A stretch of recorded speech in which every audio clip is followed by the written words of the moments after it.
Before this video begins, I have a question for you guys. Have you guys ever watched any magical girl animes? Excluding Madoka. That doesn't count. Ew, magical girls? Those are for girls, dude. Yeah, your mom is a girl. Anyway, I'm very proud to say that I used to watch Cardcaptor Sakura when I was a kid, and that show was peak. I probably enjoyed this show more than Dragon Ball or Naruto back then. So magical girls for me is something that hentai. What? Hentai! God damn it. So the game we'll be looking at today is Magical Girl Celesphonia. The intros are getting weirder and weirder, man. Upon starting the game, you can choose your starting stats. And honestly, these don't really matter much other than your virginity status. So the opening goes like this. You're playing as a normal high school girl named Amane, among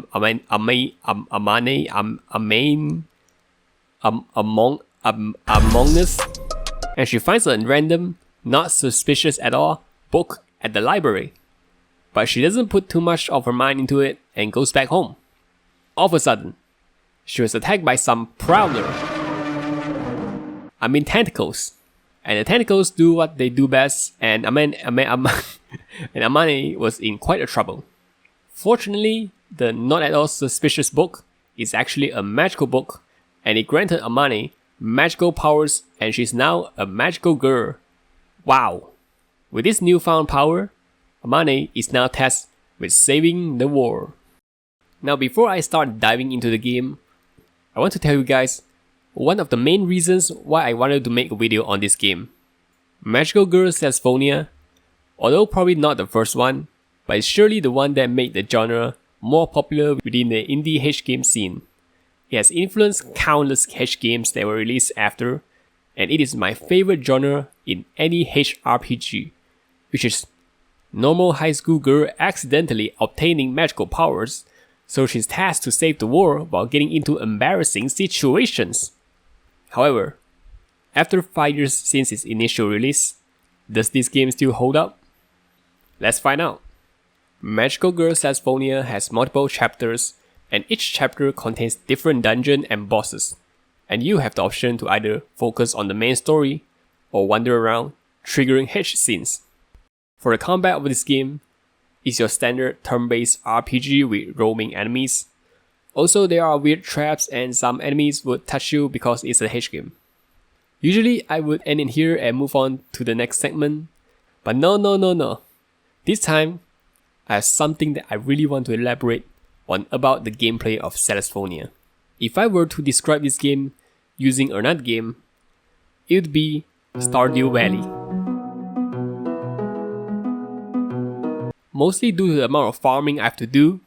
In order to learn a skill, you need to farm enemy souls, talk to the book, which is now an anime girl by the way, and ask her to convert them into usable souls, exchange these souls into soul ink, which then you can use it to learn new skills.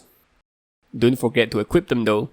You can use your newly learned skills if you don't equip them in the menu that only has a limited amount of slots, which will only increase the more you level up. I don't know if this system is better than your typical skill tree, but holy shit are these extra steps so annoying to do. Not to mention, enemies also drop materials and there are lootable materials all over the dungeon as well. These materials can be used to craft weapons and armor, which is pretty important, especially on higher difficulty, meaning there's even more grinding to do. But the dungeons are so shit. Its layout is confusing as hell in later chapters. There are too many enemies in a single hallway, and the traps are more annoying than hot. Just bad, alright? Just really fucking bad. At least I can look at some H scenes to take a break from all this grinding and... Psych! You still have to grind for the scenes! Every scene in this game has multiple stages corresponding to your last level, and to increase your last level, all you need to do is, you guessed it, grind them. So not only do you have to grind to beat the game, but you also need to grind to beat your meat. What a man needs to do just to goon is truly so crushing. Anyway, the gameplay is pretty ass.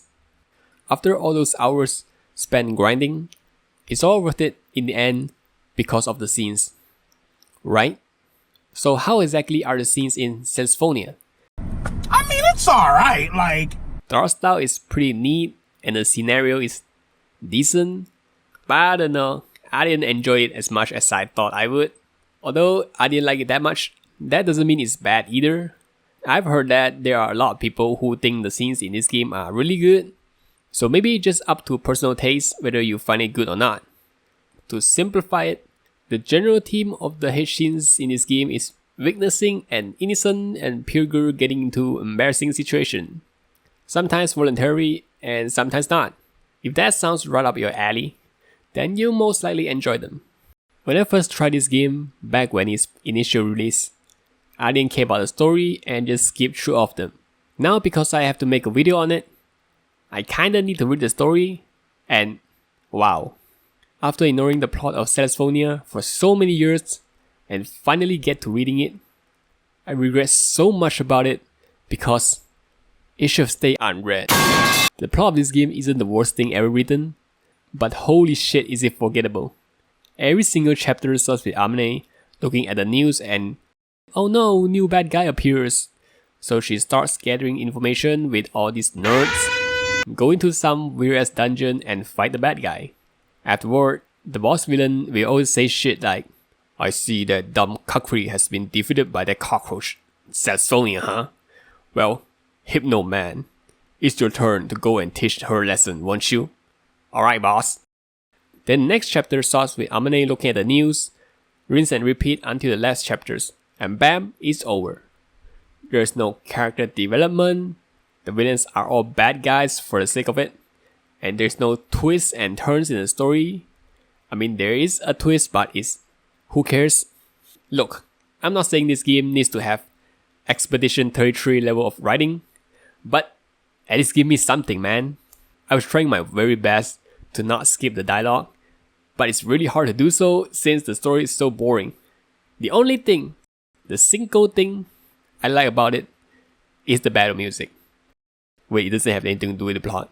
The battle music is hype as hell, and most likely the reason why I didn't lose on purpose just to get the scenes. I was too busy locking in.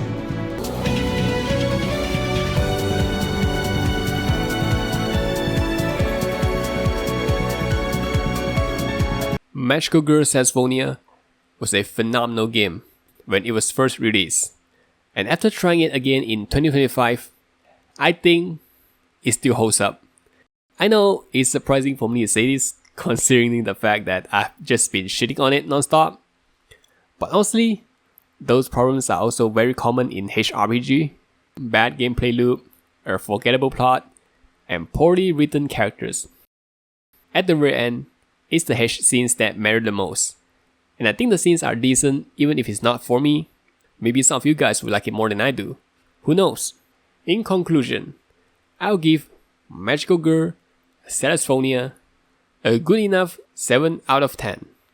Probably would have been better if Amane had suffered a lot more, because being Maguka is suffering.